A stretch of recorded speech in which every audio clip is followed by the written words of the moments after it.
The Great Banana Bandit Chase.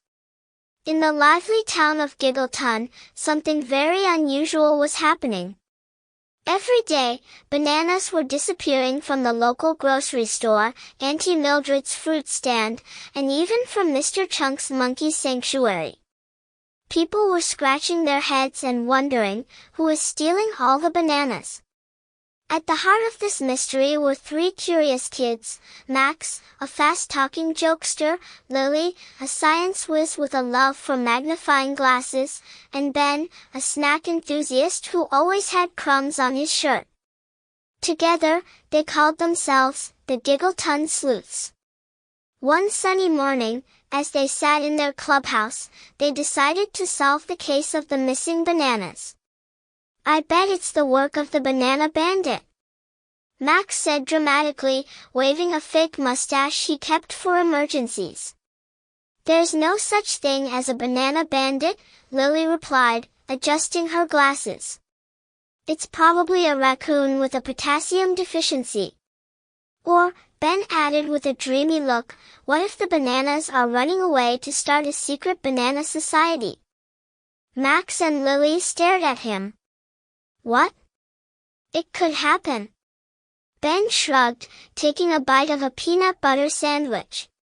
The first clue the trio decided to stake out the grocery store that night. Armed with binoculars, snacks, and a notebook labeled "Super Serious Investigation Notes," they hid behind a stack of canned peas. Hours passed. Max got bored and started juggling oranges. Lily was busy analyzing a banana peel she found on the floor. Ben fell asleep with a donut in his hand. Just as they were about to give up, they heard a rustling sound.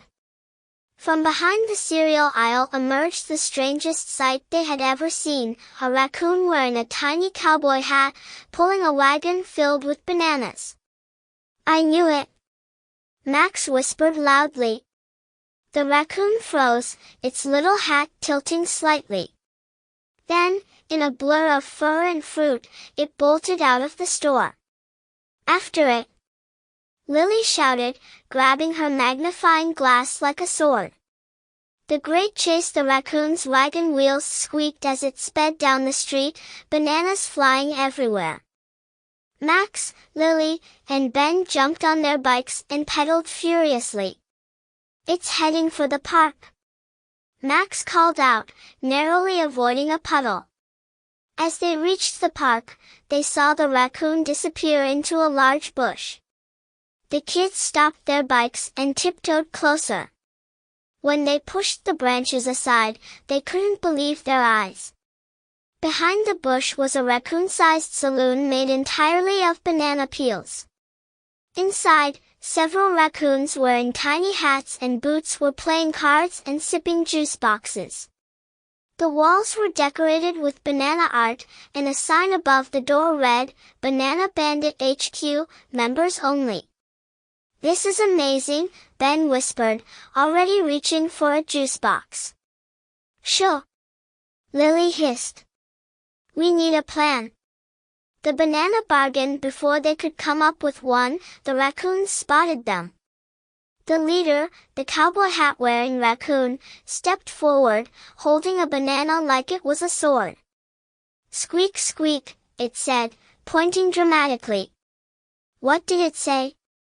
Max asked. "Probably something like, 'Get off my lawn,'" Lily guessed. Ben, who had taken a crash course in animal speak from watching nature documentaries, stepped forward. "Greetings, honorable raccoons," he began, bowing slightly. "We mean you no harm. We just want to know why you're stealing all the bananas." The raccoons huddled together, squeaking furiously. Finally, the leader turned back to the kids and made a series of dramatic squeaks and gestures. "What's it saying?" Max asked. Ben translated, "They've been gathering bananas to build a rocket ship to the moon. Apparently, there's a rumor that the moon is made of banana pudding." Lily raised an eyebrow. "That is scientifically inaccurate. It's also awesome, Max said. Can we help? The raccoons looked at each other, then nodded. Soon, the kids and raccoons were working together, piling bananas into a rocket-shaped contraption made of cardboard, duct tape, and a surprising amount of glitter. Liftoff when the rocket was complete, the raccoons climbed aboard, waving tiny flags made of banana leaves. The kids counted down, 3, 2, 1. Blast off! The rocket didn't exactly blast off. It sort of wobbled, then tipped over, spilling bananas everywhere. The raccoons emerged, looking a little dazed but still determined. Maybe the moon mission can wait, Lily said, helping a raccoon adjust its hat. Yeah, Max agreed. But if you ever need help building a banana submarine, call us. The raccoons squeaked their thanks and handed the kids a banana trophy that said, Honorary Bandits. The end. Or is it?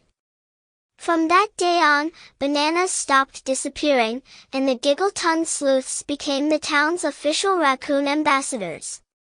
But every so often, when the moon was full, they'd find a banana peel on their doorstep and wonder if the banana bandits were still dreaming of pudding-filled adventures.